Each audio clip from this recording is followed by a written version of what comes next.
Un curioso caso es el de la checa llamada Vera Cisermak, quien en plena crisis de la depresión porque su esposo la abandonaba, se arrojó con fines suicidas desde la ventana de su apartamento, situado en un tercer piso de un edificio en Praga.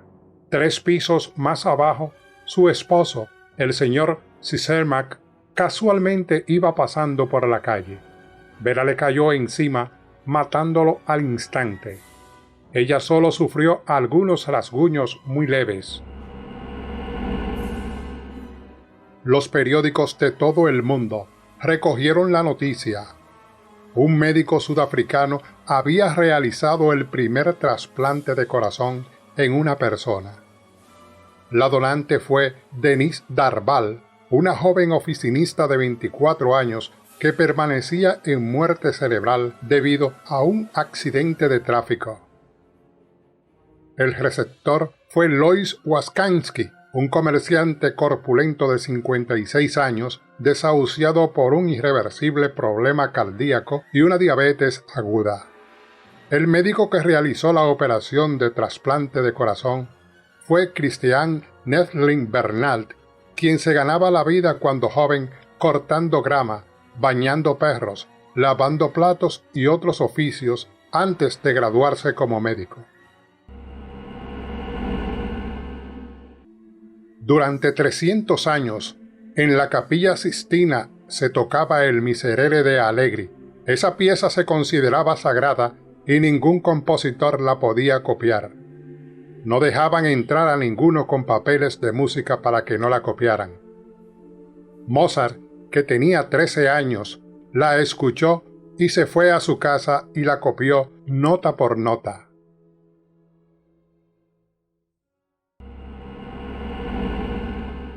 El carpintero que construyó la primera prisión de la ciudad de Boston en 1634, de apellido Palmer, presentó una factura cuyo importe total era 1 libra con 13 chelines.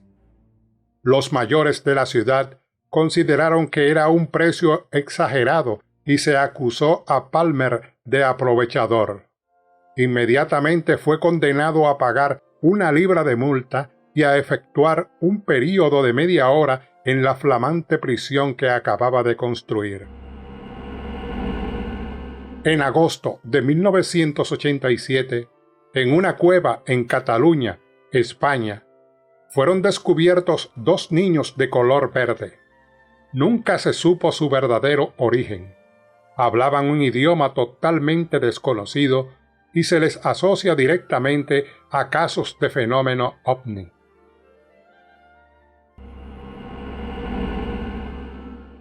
Un caso notable de una botella de náufrago fue enviada al mar por un japonés perdido en una isla del Pacífico. Debo recordar que el Océano Pacífico es tan grande como los otros 3 océanos del mundo, puesto en conjunto, es decir, el Atlántico, el Índico y el Ártico. Así que la nota enviada en la botella, perfectamente sellada, llegó a tierra 150 años más tarde. Y lo más curioso del caso es que llegó a la costa donde el náufrago había nacido. Los jíbaros es una tribu que habita en la selva oriental en Perú y Ecuador. Hoy día todavía hay grupos de jíbaros que en total suman cerca de 20.000 individuos. Ellos no se nombran a sí mismos como jíbaros, sino como shuar. Y su más conocida costumbre es la de reducir el tamaño de las cabezas humanas. Lo hacen como recurso de sus grandes fiestas, siempre en noche de luna llena, frente a una buena fogata y con todos los miembros de la tribu cómodamente sentados alrededor del fuego. El motivo que los lleva a reducir y disecar las cabezas de sus enemigos es la creencia de que estos se reencarnarán bajo la forma de ciertos animales como el perezoso y el mono, cuyas cabezas también reducen. Harold Owen, un soldado británico, ha referido que el día que terminó la Primera Guerra Mundial, vio a su hermano Wilfredo sentado en su camarote de un crucero inglés. Solo más tarde se enteró que su hermano había muerto una semana antes de la sorprendente visita. Era un sábado hacia la medianoche y ya había terminado la función en un cine de Londres. Los dos operadores del lugar exhibían una película de fantasmas. Era el viejo Tower Cinema en el sur de la ciudad. De pronto se detuvieron cuando se dieron cuenta de que no estaban solos. Una figura parecida a la de un hombre de mediana edad, con ropa de otra época y que parecía como brillar en la oscuridad, saltó delante de ellos. Los dos operadores se miraron uno al otro al ver cómo aquella figura desaparecía por un hueco tapado con tabiques donde había habido un órgano. Este hecho fue publicado en los diarios de Inglaterra.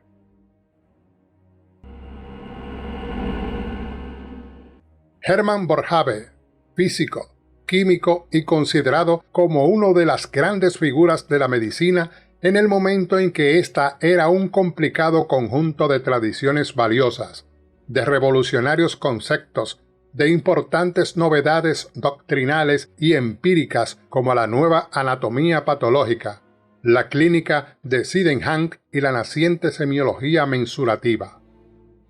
Era conocedor de la filosofía y la cosmología científica, de las que poseía una serie de construcciones sistemáticas despegadas de las medievales y escolásticas, tales como las que ofrecían Descartes, Spinoza, Newton y Leibniz.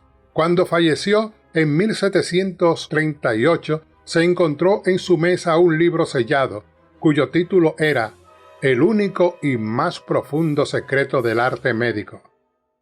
El libro, siempre sellado, se vendió en subasta por $20,000 oro. Cuando el nuevo dueño propietario rompió el sello, profundamente frustrado, que de las 100 páginas del libro, 99 estaban en blanco. Solo la portada llevaba una nota manuscrita del autor, que decía: «Mantén la cabeza fría, los pies calientes y empobrecerás al mejor de los médicos».